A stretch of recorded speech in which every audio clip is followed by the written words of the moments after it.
Pinard, P-S-C-A-S-A.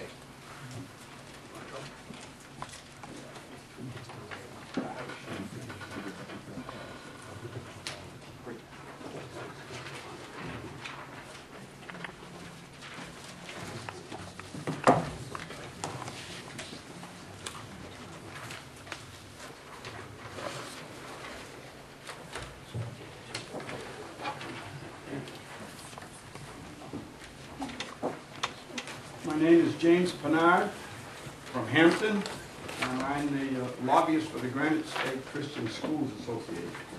I'm an unpaid lobbyist. I was just going to get up here and say hello and goodbye and hand out my sheets, but hearing some, I can't let some of the things that have been said here get away without me speaking at least to some degree to them. First of all, I handed out that letter from the principal that, who basically I work for. He was or is the chairman of that group. And they have about 25 Christian schools. And believe you me, these schools minister to the poor. And they minister in such a way that the poor are greatly enhanced. I went and met with the board, to tell them about what I was going to come here and do and say, to get their approval.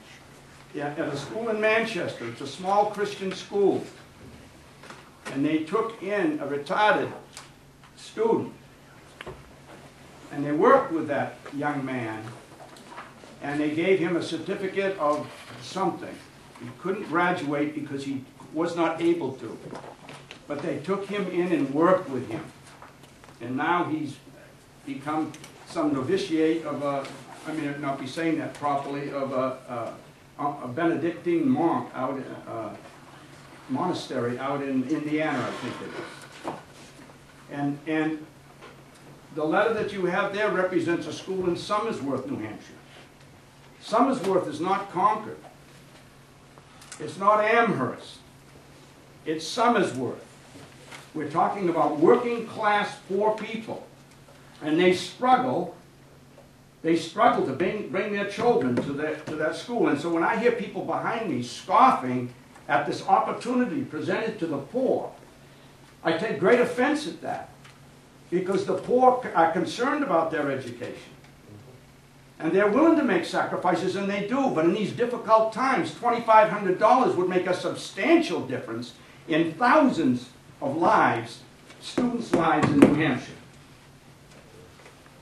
So don't talk to me about the poor.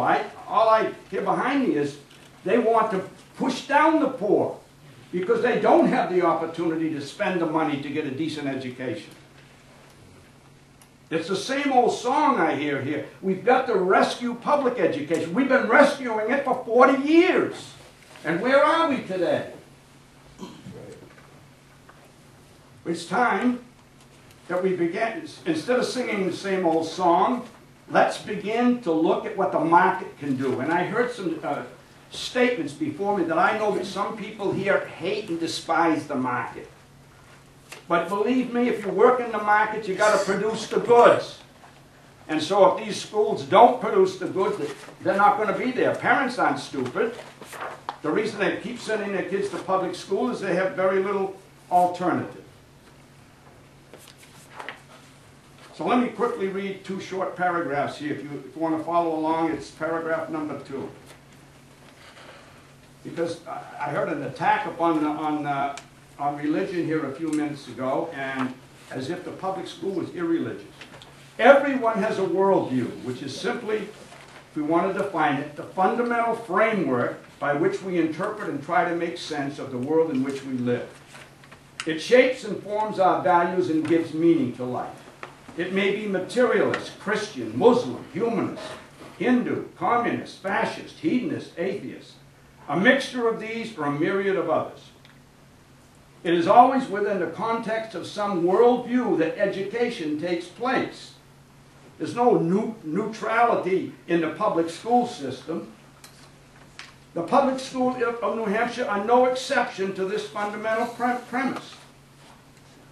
And their reigning worldview is that of a relativistic, secular humanism which denies that there are any absolutes, which of course is an assertion of an absolute.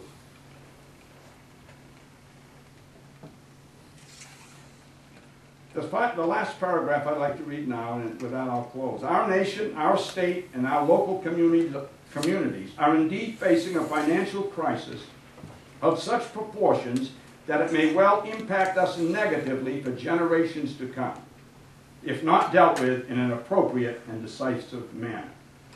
We cannot afford to continue with business as usual. We are confronting, educationally, an entrenched, bloated, and centralized educational bureaucracy which holds us hostage to their worldview. This must come to an end. We need leaders of wisdom and courage who will rise to the occasion and chart a new course by bringing freedom of choice and competition into our educational process, so that such opportunities will extend beyond the province of the well-to-do. If not you, then who? And if not now, when? Thank you. Thank you very much for your testimony. Are there any questions? Representative Thank you very much. I thought I heard you say there are 25 schools in the Christian Schools Association? In this particular one. So this is not all Christian schools in the state? Do you have any idea? We have them all, their membership goes very well around the state. We have, for example, one in Manchester. There's one in Portsmouth Christian School belongs to this. I think, in order to speed things up, I think the representative is trying to get to the point of how many total Christian schools are there in New Hampshire. Oh, that I don't know. That I don't know. Thank you. Thank you for clarifying.